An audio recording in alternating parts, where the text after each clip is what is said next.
top 5 batsmen across all formats, and I think no. It's not even an all because we know the top one, Virat Kohli. Virat, right? Obviously. He was in all. He was in all the ICC Virat team of the decade, T20, ODI, and Test, and he's the best batsman, best player of this generation, without a shadow of a doubt. However, it leaves room for 2 more, and I'd like to. Are we talking top 3?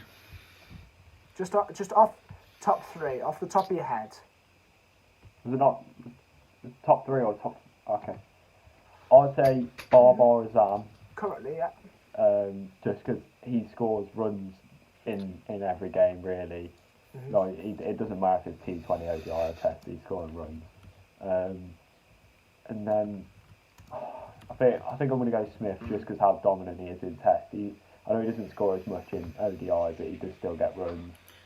But I think just because he's that ridiculous in Test. Is that your 2 and 3? Across the board, it still keeps. Because I saw this question before, and I've written them down.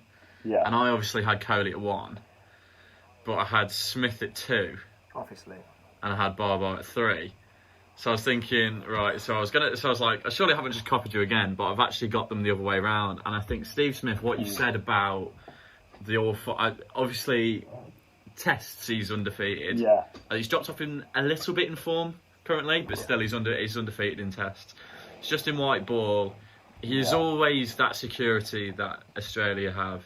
He's always there. Like when you look at Steve Smith, even if he's playing one day, you're thinking you see him in the team, you're thinking he's scoring 80 runs minimum when he comes in, and it's such a celebration when you get Steve Smith out in any format because he's such a quality player. Testy thrives. He's ridiculous, especially in that England series. He was a joke. But yeah, if it's batting, keep him there because you don't want to give him the ball because we know what's going to happen. Nah, he's past. To be fair, he's past that, and fair play. I think from interviews and stuff, he seems he is. Well, Steve Smith, but just because he's a nice bloke, he's not making my top. Okay. See, I've gone curveballs every single time as well. I've gone for Virat Kohli number 1. I've gone Babar Azam number 2. Number 3, I think a man who doesn't get enough credit because he flies unnoticed. He's a really just down to earth bloke. He got one of the examples is he got player of the World Cup this year. So I'm going to go Kane Williamson. Top batsman. He's just backed up his test. He's just backed up his test form. He got 100 against. Who were they playing? Pakistan. 100 against Pakistan. He's a great T20 batsman. I don't think people give him enough credit for how good he is as a T20 batsman. Just because he's not as explosive, and just because he doesn't seem like he can hit the ball as far, he scores quickly. He scores at a strike rate of around 120, which is what you want from your Test number 3, from your T20 number 3. So I've gone for different. So I've gone for that, and we'll wrap up the podcast. Can I just put? Sorry, can I just put a shout in? Go on. Can I put a shout in for Quinton de Kock? Oh yeah, outstanding. Not as a batsman. Do you mean not as a batsman? He's quality, mate. He's not. He's great with the gloves, and he's good as both. But just as a batsman himself, I don't. Mate, the way he burst on against India. When he was three centuries in a row, was it? He has these runs of form which are incredible. Don't get me wrong, it's outstanding. But he's just I don't know. I think it's hard to break into a top 3 when you've got Virat Kohli, who's arguably the best batsman that's ever lived. No, that's another debate to have on another day. You see, while we're doing the podcast, we're coming up with these different debates that we can have, which is great. So we can look back and be like, oh, what can we steal from here? What can we steal from there? So.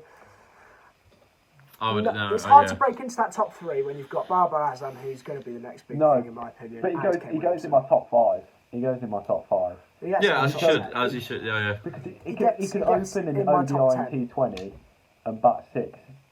Yeah, okay. Remember in the South Africa tour, every time we got to Quinton de Kock, we were like, and Philander, we were like, we need to get him out. We're in trouble here. Yeah, we're like, we need to get him out, otherwise we're going to be chasing. Or he was always that one in the South African side who we'd be on a roll, getting wickets, but he'd still be there, and there'd still be the hope for the South Africans. I understand that. He was great against us, and I think he's only going to get better in Test. I think he's already unreal at white ball. At white ball in ODI, he was the 4th quickest batsman to hit 5,000 runs.